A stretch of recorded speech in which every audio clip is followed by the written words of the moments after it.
Mesdames, la parole est maintenant Madame Bérangère Poletti pour le groupe UMP pour 5 minutes.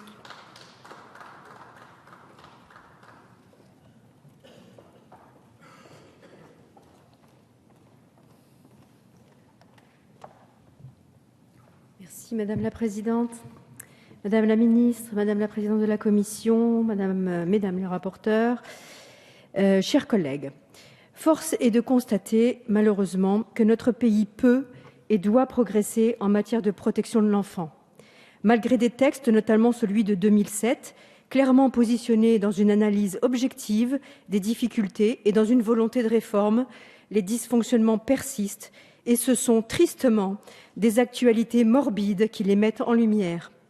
Ainsi, l'affaire de la petite Marina, en 2009, a jeté à la figure des Français l'aveuglement des pouvoirs publics.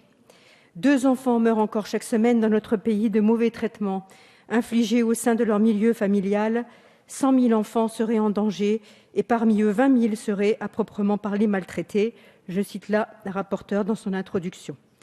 Le projet de loi déposé au Sénat relatif à la protection de l'enfance vise à améliorer le dispositif actuel dans l'intérêt de l'enfant, sans toutefois remanier en profondeur la loi du 5 mars 2007, considérée comme bonne dans son ensemble. Comme le relevait Madame la Ministre lors de son audition par notre commission, la loi doit exister et être améliorée, mais elle est bien peu de choses face à ce fléau. Ainsi, je vous cite Madame la Ministre, « Certes, la loi doit exister car elle manifeste la volonté politique, l'intérêt de l'État à se porter garant du sort des enfants, mais l'essentiel se joue dans les pratiques professionnelles et les doctrines sur lesquelles s'appuient les élus, mais aussi les services des conseils départementaux. De fait, on peut toujours faire une loi, mais dans 4 ou 5 ans, on s'apercevra qu'elle est diversement appliquée comme toutes les précédentes.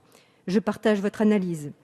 Malgré cela, la volonté du législateur porte sur 3 objectifs principaux. Améliorer la gouvernance nationale et locale de la protection de l'enfance, rendre le système plus efficace à tous les stades, prévention, repérage, prise en charge, et sécuriser le parcours de l'enfant protégé. Ces objectifs recouvrent l'essentiel des préoccupations relatives au secteur d'intervention.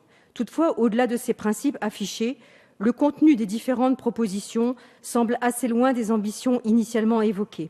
D'abord parce que derrière cette volonté de réformer partiellement la loi du 5 mars 2007 s'engage le débat autour des moyens dont disposent les conseils départementaux pour mener à bien la mission qui leur est confiée.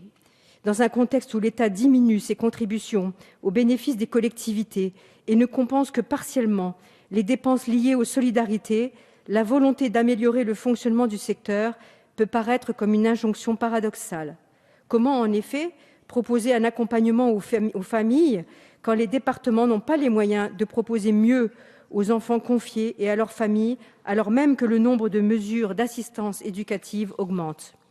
Par ailleurs, dans son contenu, la proposition de loi peut apparaître sous certains aspects comme technocratique, traitant plutôt la forme que le fond, alors même que la simplification des procédures est un impératif pour des professionnels de terrain trop souvent engagés dans des actes administratifs au détriment de l'accompagnement.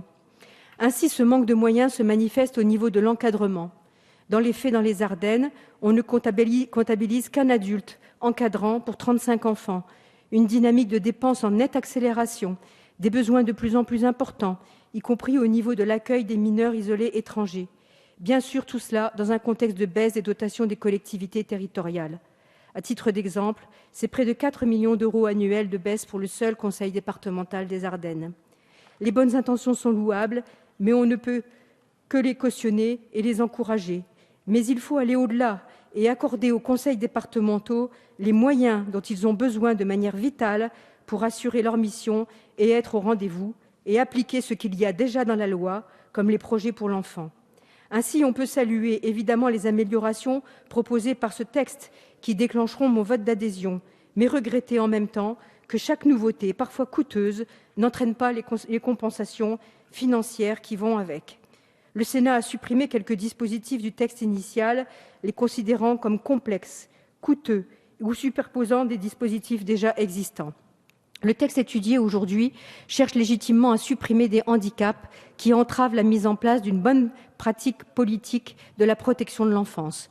Les disparités territoriales, finalement inhérentes à la décentralisation de ces politiques, l'insuffisance des coopérations entre les différents secteurs, le blocage de la circulation des informations, mais aussi la volonté parfois néfaste de préserver à tout prix le lien familial, l'instabilité des parcours des enfants, avec une succession de multiples intervenants ne concourant pas à la sérénité nécessaire à leur éducation.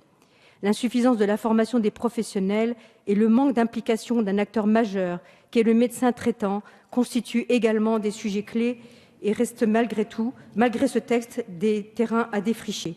Le texte n'aborde pas non plus la problématique des prises en charge multiples qui caractérisent des enfants suivis par les conseils départementaux. Leurs difficultés familiales, malheureusement, dont ils sont victimes, s'ajoutent souvent à d'autres problématiques rarement évoquées, le handicap, la maladie. Dans mon département, la moitié des enfants pris en charge s'inscrivent dans ce cadre, ce qui complique singulièrement les choses. Vous avez parlé, Madame la Ministre, devant la Commission, d'angle mort des politiques publiques. Je vous rejoins tout à fait. En faire une grande cause nationale pourrait peut-être nous permettre d'avancer plus encore. Merci, Madame.